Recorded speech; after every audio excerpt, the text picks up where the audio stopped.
Assalamualaikum warahmatullahi wabarakatuh. Selamat siang yang terhormat Bapak Tutor dan rekan-rekan mahasiswa sekalian.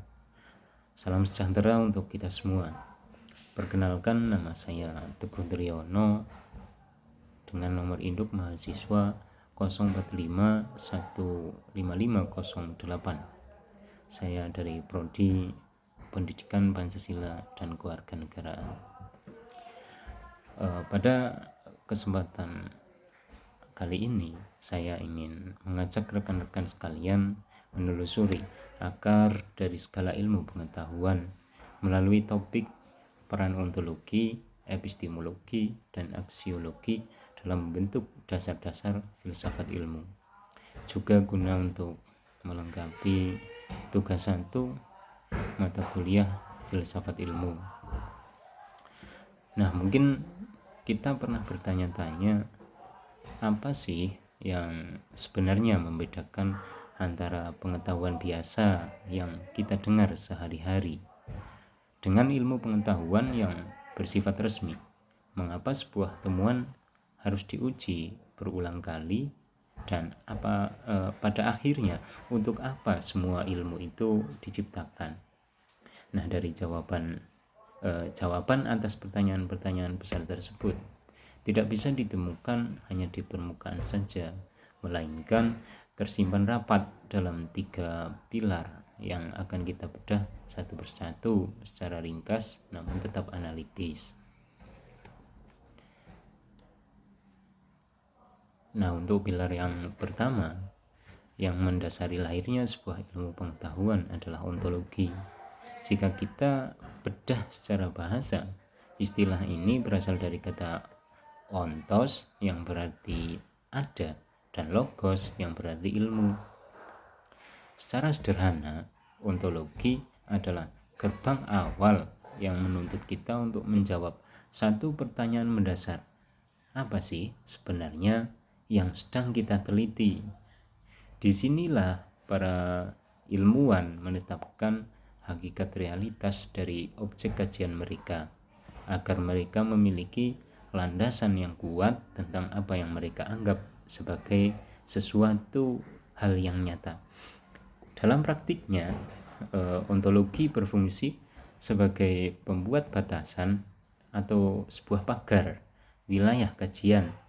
Tanpa adanya ontologi ini, seorang ilmuwan akan kehilangan arah karena tidak tahu pasti di mana wilayah kerjanya dimulai dan di mana wilayah kerjanya harus berakhir.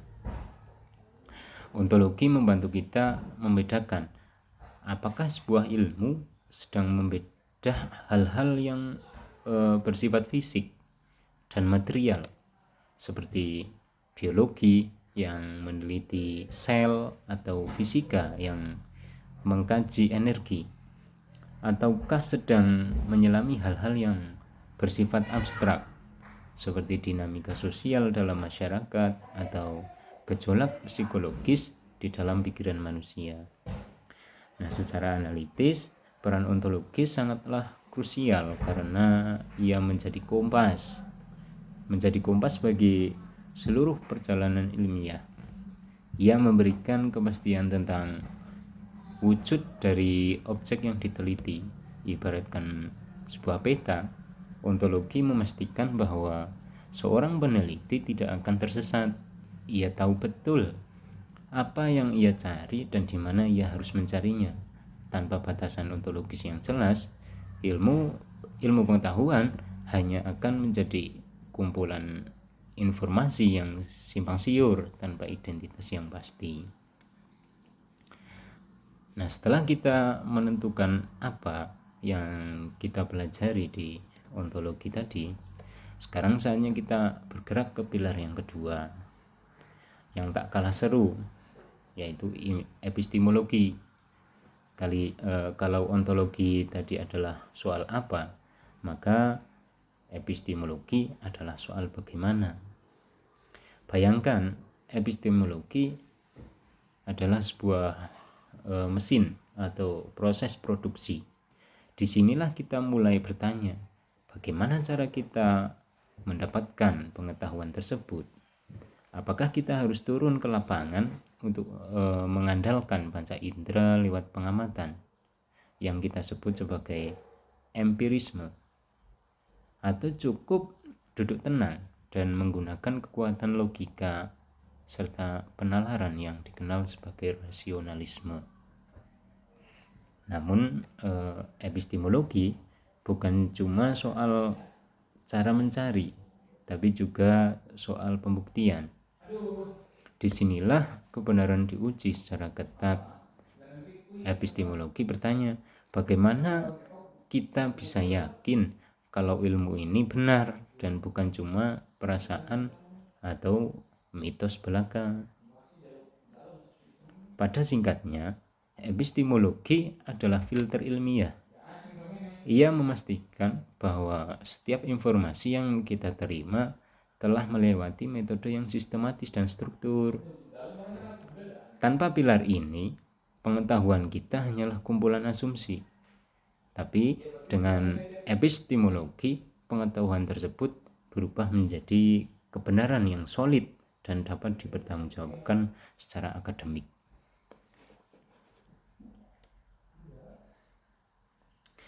Yang terakhir, setelah kita punya objeknya, yaitu ontologi, dan tahu cara mendapatkannya, yaitu epistemologi, kita sampai pada pilar penutup yang menjadi ruh dari segalanya, yaitu aksiologi. Jika sebelumnya kita bicara soal apa dan bagaimana, maka aksiologi menjawab pertanyaan pamungkas. Untuk apa ilmu tersebut digunakan? Nah, aksiologi adalah wilayah yang membahas tentang nilai, etika, dan tujuan.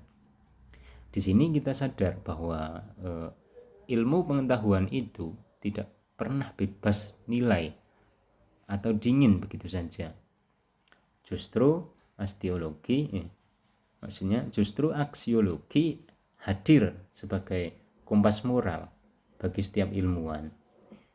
Ia memastikan bahwa secanggih apapun sebuah penemuan, hasilnya harus bermuara pada manfaat bagi umat manusia, dan tentunya juga untuk kelestarian alam, bukan malah menghancurkannya. Ambil sebuah contoh teknologi nuklir. Secara epistemologi, kemampuan memecah atom adalah pencapaian kecerdasan yang luar biasa.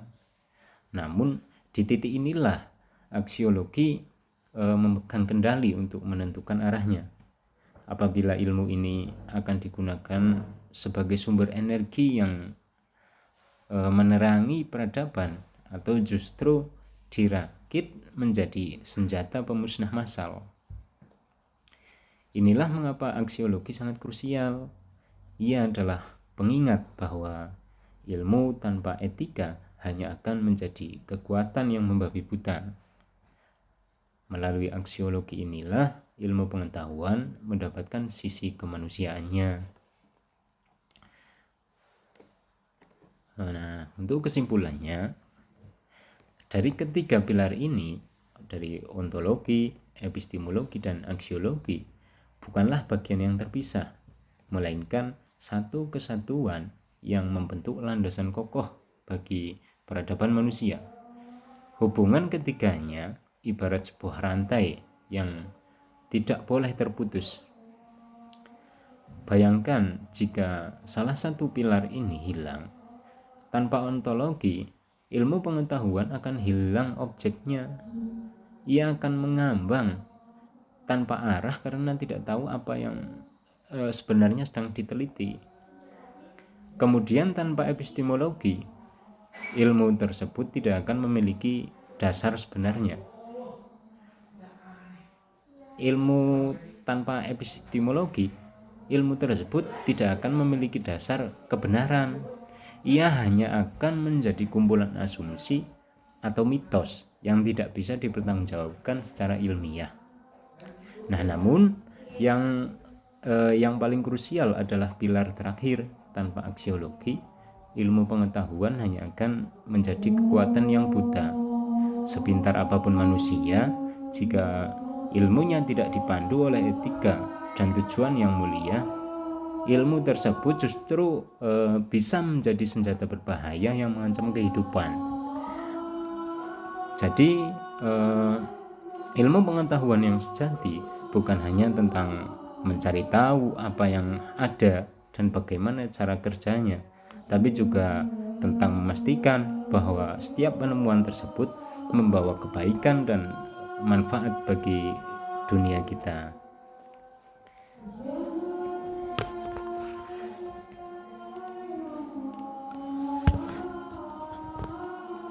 Nah, demikian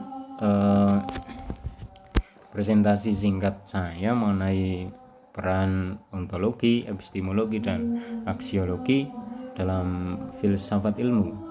Semoga penjelasan ini dapat memberikan gambaran yang lebih jernih bagi kita dalam memahami bagaimana sebuah ilmu pengetahuan dibangun di atas fondasi yang kuat. Mohon maaf apabila ada kekurangan dalam penyampaian.